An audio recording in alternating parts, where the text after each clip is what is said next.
It's time for some real education. Have you ever heard of der Struwwelpeter? Maybe you know Shock-Headed Peter or Shaggy Peter.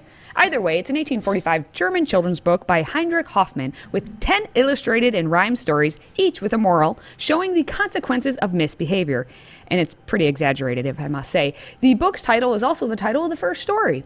The innovativeness with visual and verbal narratives is the first in book format, and the book style is credited as leading to the development of comic books. Western literature was introduced to the tailor or Scissor Man because of the book, and interestingly, the stories in the book are seen by some researchers as illustrations of many known child mental disorders.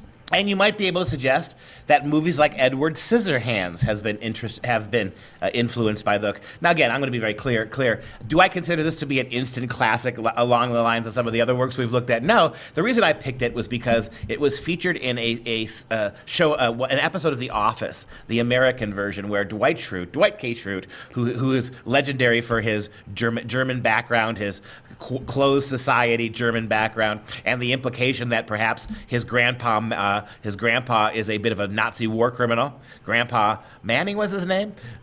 Still sure. puttering somewhere down in Argentina. The implication of a Nazi background, because in the show Dwight Schrute, at Take Your Daughter to Work Day, he sits down with a bunch of little kids and begins to read this mid-19th century children's etiquette book, basically, which is just shocking by modern sensibilities, right? There's one little girl who sucks her thumb. Sasha is her name. And Dwight reads the passage where it says, the great tall tailor with his great big shears comes along and snaps off the thumbs of little girls who suck them, right? So, and of course, everybody's kind of shocked by this. But it is kind of an interesting, over and above its reference to The Office. Katie and I make those kind of jokes here all the time. So if you're Office literate, you might get them.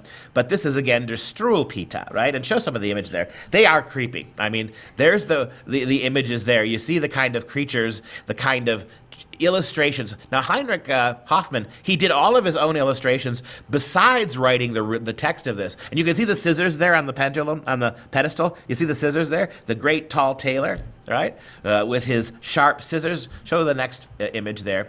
And these are really creepy, right? And they were meant to be advice books for parents, and especially for little kids, about how they are to behave, how they are to interact with adults if they act at all. And you can see some of the images are very.